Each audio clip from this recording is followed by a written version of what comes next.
Hi, good morning. You're still here on the AM show, and we're getting into the newspapers. Well, this morning, I'm doing it all by myself. Oh, of course. I'm joined by Joseph Akabele, who's joining via Zoom. Good morning to you, Joseph. I hope you are doing well, far better than Accra Hearts of Oak. Oh, really? So you're also, wanting to rub it. But hold on. What is it about Accra Hearts of Oak? Accra Hearts of Oak didn't lose. Well, the fact of the matter is that Accra Hearts of Oak have 2 points out of a possible 6. Commercial and Scotland, your main rivals, have 6 points out of a possible 6. No, but so that is what we are discussing now. Oh, no, hold on. Okay, so we tend to usually start the season slow. It was the same thing last season, and we ended up winning. So I suspected that would be your response. I mean, but yeah, are you happy that you have just 2 points from 6 points? Oh, don't worry. We'll come round. So yes, Kotoko may be doing very well now, but yeah. From Frontier or Die, they say, right? Okay. Let's get into the newspapers. Which stories do you have? Which newspapers do you have? I have a number of them, but I'll touch on the Daily Statesman. Okay. I'll also look at that of the Chronicle. Yeah, those 2 papers. Do we have any of the newspapers talking about the Ghana's delegation to COP26? None of them. It's been a story that has dominated mainly on social media so far. Okay. All right, we can touch on that at some point. I'm sure it's going to be on my Joy Online. We'll look for that. But yes, I'll start with the Daily Graphic. So on the front page of the Daily Graphic, we have 2022 pre-budget survey, support SMEs to grow. That's KPMG saying that. And then Graphic wins Media Organization of the Year award again. And that's coming from the CIMG awards, which happened over the weekend. There's been a number of awards. We'll run through some of them, but I'll start with the support SMEs to grow. That's KPMG saying that. They're saying a pre-budget survey has revealed that a section of the public, especially those in the business community, expects the 2022 budget statement to create an enabling environment for small and medium enterprises, SMEs, to easily access credit. Majority of respondents in the survey said easy access to credit would help SMEs grow, expand, and create more jobs and be competitive in the market. And rightly so, especially when the finance minister says he's urging a lot more of young ones to get into entrepreneurship. So certainly there should be something that they can count on in the 2022 budget. Akabele? Certainly. And I mean, since that particular speech, a lot of people have been sharing various views on it. We actually understand from government sources that, I mean, one of the themes of this upcoming budget will be your own boss. And they intend to outline various programs that will help people to set up their own jobs. And so we wait to see how that will be. All right. Okay, so and on page 5, to honor memory of Fela Kuti in London. And 98 dead after Freetown tanker explosion. And that's a story that also came out over the weekend. At least 98 people have died after a massive explosion when a fuel tanker collided with a lorry in Sierra Leone's capital, Freetown. Fuel spilled before igniting, and the resulting inferno engulfed bystanders and vehicles at a busy junction. Footage broadcast by local media outlets showed badly charred bodies in the streets surrounding the tanker. After visiting the scene, Vice President Mohammed Julde Jallo said it was a national disaster. And just this morning, I'm learning that, or the BBC is announcing that the president has declared states 3 days of mourning for the victims. All right, moving on. 12 arrested after fleeing emergency plane landing. And that's happening in Madrid, Spain. U.S. Navy launches ship named after gay activists. There are a few more stories here. Okay, so on page 13, they said every man has prostate. What is wrong with yours? It's just a reminder that people, especially if you're approaching the age of 40, you should be checking your prostate. And the story on the Graphic Wings Media Organization of the Year award again is on page 16. So history was repeated on Saturday night when the Graphic Communications Group Limited once again clinched the prestigious Media Organization of the Year award at the 32nd National Marketing Performance Awards. GMA advocates driver education against crashes. That's a front page story. Is on page 16. And in other stories, digitalization holds key to economic development. That's Dr. Boaku Gideon Boaku, a leading member of the New Patriotic Party, and he's with the Vice President Office. So he says, I dare say that digitalization is making it possible for many jobs to be created in both the private and public sectors. And this conversation has been going on since the Vice President gave that speech at Ashesi University. And people have been linking it to lots of things, and many conversations have been spurred on the back of that. On page 19, I'm overwhelmed by support in Tim Tell's grassroots. It says, I am totally overwhelmed by the support and love the delegates showed me in each of the 16 regions where I was present for delegates conferences, and I want to use this opportunity to thank them for their support. And Adaklu Assembly members reject new DCE nominee. 5 core students in police grip over murder of schoolmates. That's a story that also broke over the weekend. So 5 students of the Konongo Odumase Senior High School in the Asante Achim South District in the Ashanti region are in the grip of the police for their involvement in the death of 17-year-old Lahan Sam Uma, a Form 1 student of the school. Essentially, the boy was stabbed to death because in what is being described as an attempt to bully the young boy. That story also broke on JoyNews over the weekend. And in regional stories, ECG inaugurates Adidome Abo Customer Service Centers, and judges lament continuous seeking of adjournments. Let's move on to the other stories that we have in the GRIDCO, national security to eject squatters under transmission lines.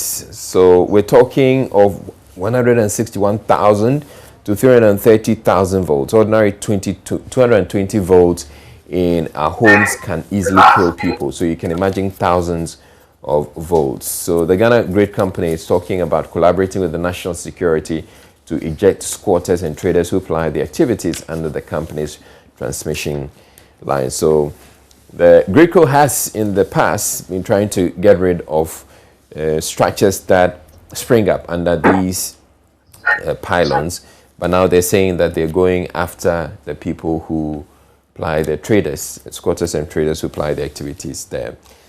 Also on page 32, ECOWAS appoints Chambers special envoy to Guinea.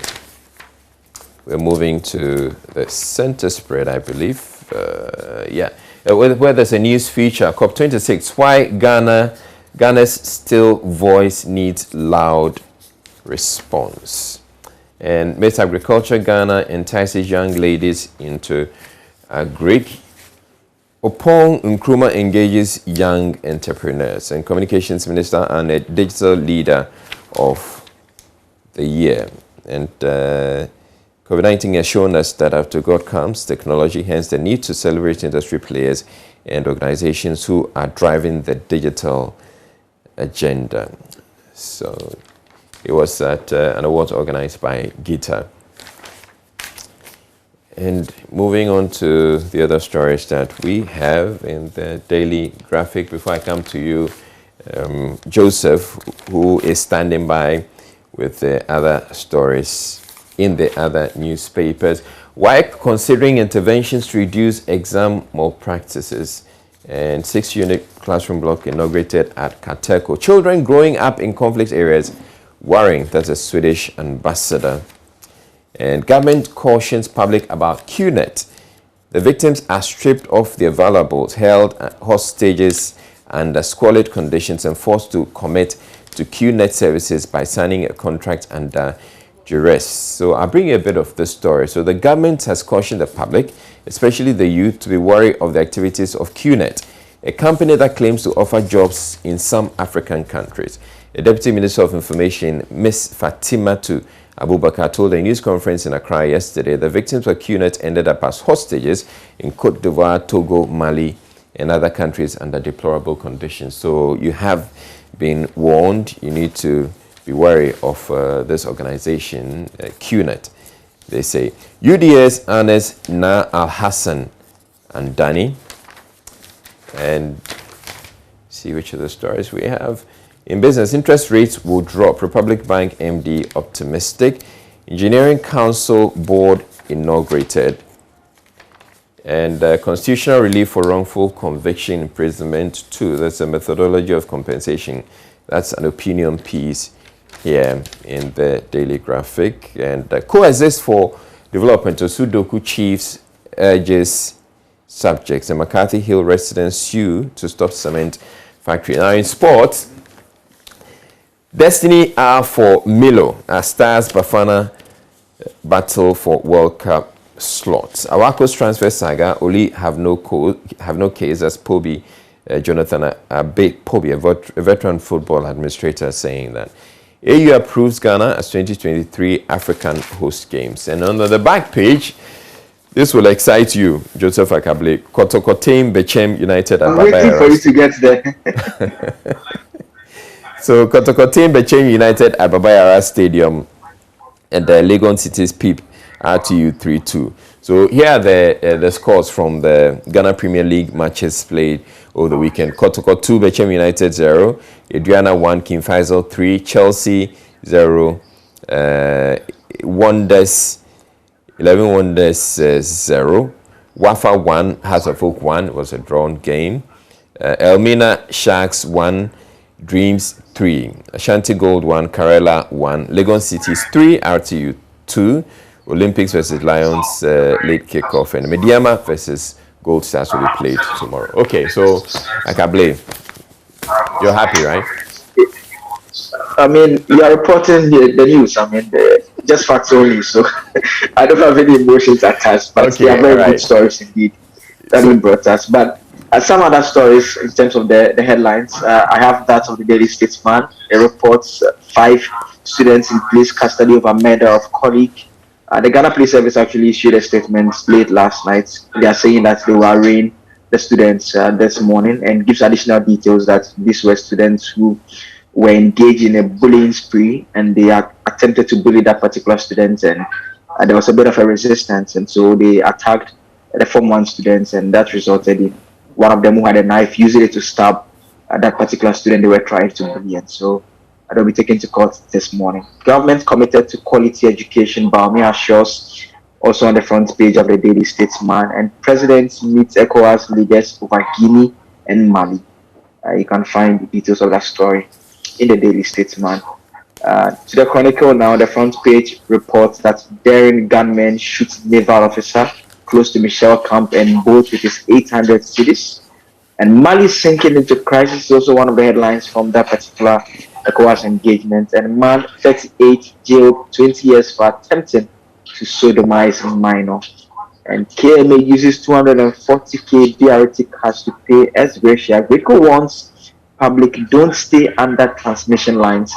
Also on the front page of the Chronicle. The back page has some sports stories, and Neymar Mbappe's score in PSG win, and Mourinho's Roma shocked by Minos Venezia also on the back page, and City win comfortably in Manchester Derby. And I was reading a bit on that particular Man City story, and Man City played 90 minutes with the same 11 players that they started the game with, and the coach was asked why he didn't substitute any player. He said the team were just comfortable and there was no need to substitute any player. So those are from the headlines from the Chronicle and the Daily Statesman as well. Well, yeah, and Liverpool also lost to West Ham. Yes, West Ham, yeah. Very, in fact, their first defeat in quite a while. And, in 25 matches apparently. Yeah, and West Ham are currently third on the league log. Very interesting position there. Anyway, but Chelsea is right there on top of it. And of course, the Chelsea fans are happy that Liverpool lost, because then they maintain their gap on top of the. Now, unfortunately, they drew with Burnley. If they had won, they could have extended the lead a bit. Exactly. Especially when Liverpool lost. Okay, so one of the stories that you brought, the incident in Kumasi, the course involving the course student, where the young boy was bullying the fellow student, the Form 1 student. Now, it brings to question the kind of training that these young boys are having in their homes.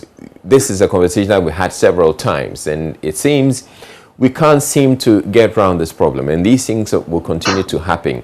You may think that, okay, so this is happening whatever is happening in someone's home doesn't concern you. But here's a case where if someone is not being trained very well and they believe that it's okay to pull out a knife and stab another student to death, your kid in school or your child in school is in danger, even though, yes, that child who stabbed the fellow student didn't come from your home, or you really don't know, and you can't be bothered about the kind of upbringing they're having. So yes, let's continue to have these conversations about bringing up these children the right way, because absolutely. And I mean, obviously people always make the point that and we both know that bullying has been around for a while. I mean, it's something that goes on in the high school that is very bad.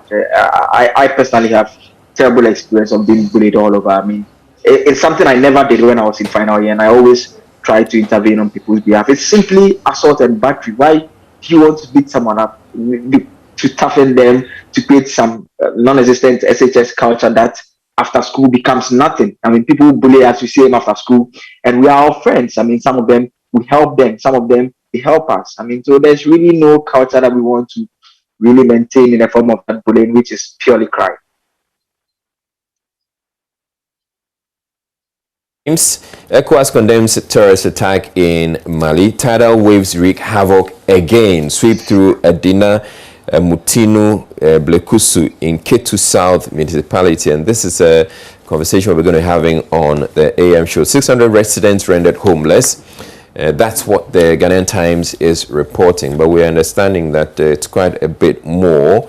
There's a photograph of some residents coming out of a flooded room. So the people just woke up one morning and one dawn, and the sea had made its way into their homes, just like that. And most of those areas are actually under sea level, so it's very easy once the sea breaches and makes its way into the land or onto the land, then there's certainly going to be a problem. Let me look for that story and how the Ghanaian Times is capturing that. It's on page 17.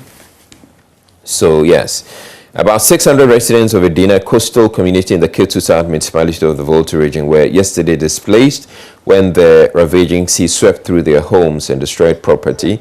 This followed a similar incident at a nearby area, Amutinu, on Saturday, when the sea water finally ran across the Plauketa road to wreak havoc in many homes. At least 43 homes were filled with massive volumes of water during the dreadful phenomenon the Ghanaian Times has gathered. So yes, it was widely reported here on JoyNews, on the JoyNews channel, and on Joy FM as well.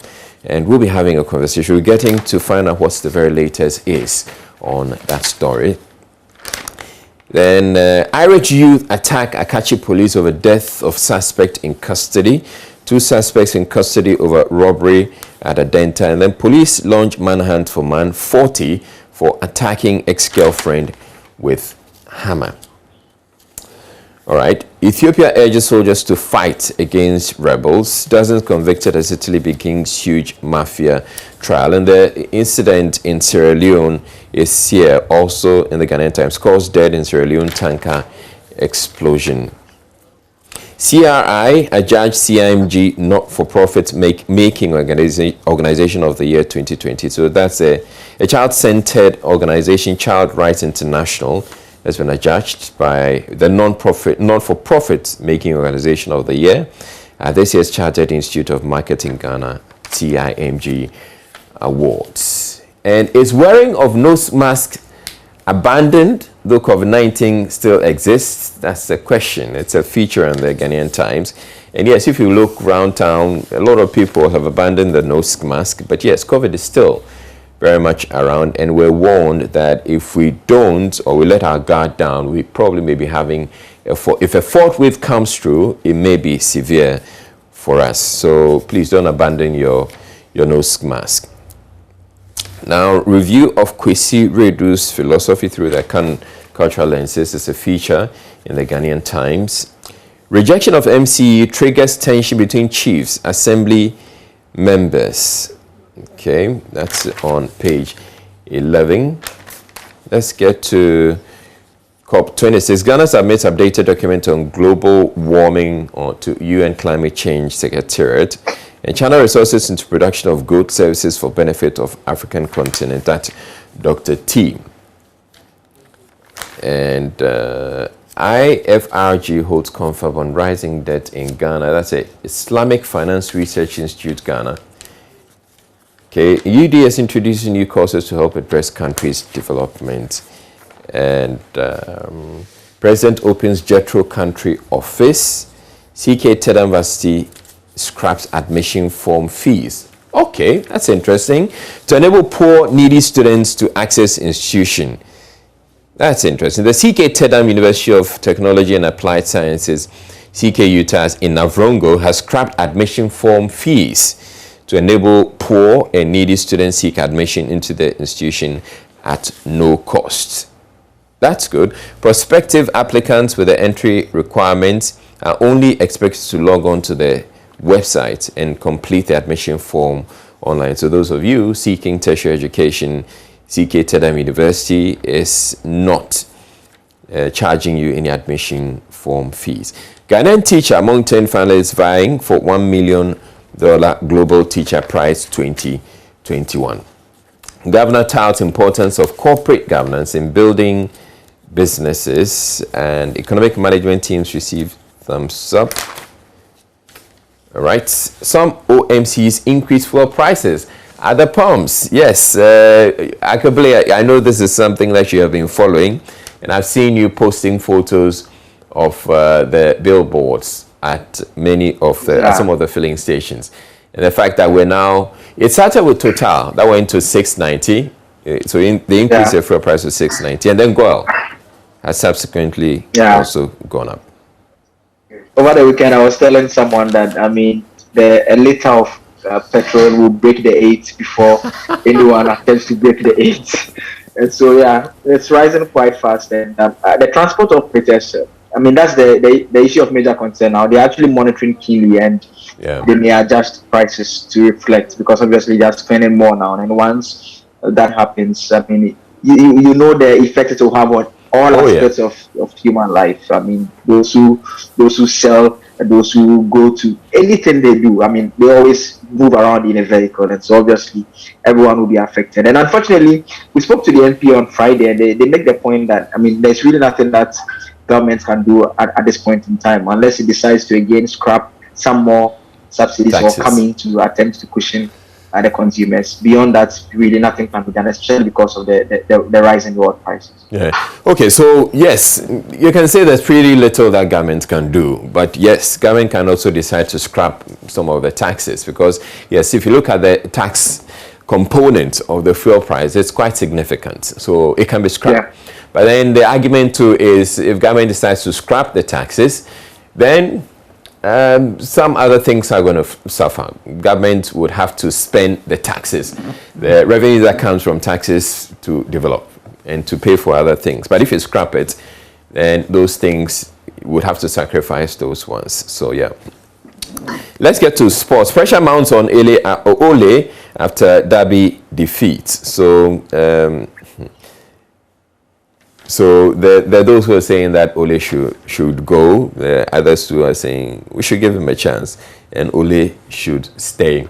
GFA police brainstorm on sports security, and on the back page, the local sports stories which we already talked about. So Joseph. Yeah, I mean, I don't know what is happening with Manchester United and Ole. I mean, they've kept too long. They should have been sacked long ago. Just like how Barcelona should have sacked Koeman long ago, and they eventually did. We saw when Chelsea immediately sacked Frank Lampard, and we saw how things turned around for them. They saved their season, and they went on to win a Champions League, the season that many didn't expect them to do. But sometimes radical change is the only way of getting success. Why do you think they're still Man U is still keeping faith with Ole? I think it's the Sir Alex Ferguson experience. You know, the record shows that from his initial seasons in charge of Manchester United, they were not doing quite well. The team kept faith with him, and then eventually the team got better. But I mean, football has changed very much. Then the other aspect is also the fact that he's a club legend. He's one who scored a crucial goal that won them the Champions League. So they want to trust that things can get better. And he started quite well. The first 6 months when he came from Mode and he handled Manchester United, he did so well for the half of the season. And so they think that things may well change. And it's that weight that is still dragging. And at some point, and he knows how to stay on the job. He loses a while and all of a sudden he wants to get him sacked and he starts winning again. Yeah, all right. So that'll be about it. But let me quickly bring you. We'll be going to my Joy Online in a bit. But let me bring you the front page of the Business and Financial Times. We have Edith Dankwa, a CIMG Marketing Woman of the Year 2020. MTN CEO wins Marketing Man of the Year. BNFT also adjudged Digital Media Organization of the Year. There's a photo of Edith Dankwa of BNFT on the front page of Business and Financial Times. It's a giant one. So this is what the BNFT is looking like this morning. All right, and then fear grips over 2 million peasant farmers as government hints are gradually removing fertilizer subsidy. And subsidy already cut twice in 2021 crop season. Cost of fertilizer projected to hit 300 Ghana cedis in open markets. Let's get to the business info. All right, I actually have the daily guide. Let me quickly do the front page. MPs dodge Parliament. Protect consumers, president charges PRC, SHS student staff student to death. If anyone was around, I'm sure she'll be doing the entertainment stories. Police GFA talk sports security, that's on the back page. And late goals send Kotoko to top. All right, let's get to my Joy Online right now. Let's see what stories we have there. So, yes, tidal waves render about 3,000 homeless in Keta. And then videos from Adinkrapai CEO's wedding that has got many talking. And then playback, the police discusses the week's big issue. The probe discusses the week's big issues. Konongo Domasi SHS murder suspects to appear in court on November 8. We have installed over 5,200 megawatts plant capacity grid co. Videos from Adinkrapai CEO's wedding. That's got many talking. So you can get to my Joy Online, see those videos. Adinkrapai CEO ties the knot in Kente embellished wedding, and CIMG touts Joy Brands as radio gets results jingle as impacting lives. And we're spending $17 million to boost capacity of transmission lines between Tema Accra. That's great quote saying that. And of course, congratulations to the Joy Brands with the award at the CIMG Awards over the weekend. Joseph Akabele, congratulations to you and all of us. Yeah. Yeah, and the Kosi Saint team as well. Oh yeah, the best political talk show program. It's a fantastic program, one of my favorite programs here.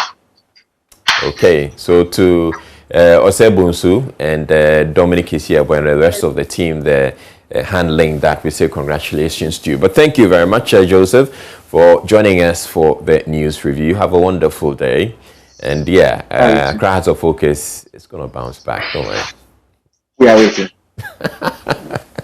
All right, you're still here on the AM show. We're taking a break to bring you sports, but as I indicated, we're going to be having the conversation about what's happening in Keta and the surrounding communities where the tidal waves are wreaking havoc there. We're learning about 3,000 people have been rendered homeless. We'll get to understand what the situation is and what is being done for those people who have been affected. Also, we have the National Identification Authority coming into the studio. Many of you have had your questions about the Ghana card, and you're wondering where, if they're saying that the district offices have been open, where can you locate the district offices, and many other questions that you have. You're saying that there are changes to your name on the card and all of that. We're going to have them in the studio, and they're going to be answering all your questions. So you can send your questions actually ahead. We have a post on Facebook, and many have sent in their questions, posted their questions already. We're taking some more questions. At some point, we're going to also open the phone lines and let you also ask your questions directly, put your questions directly to the NIA. Up next, we're bringing you sports. Stay tuned in.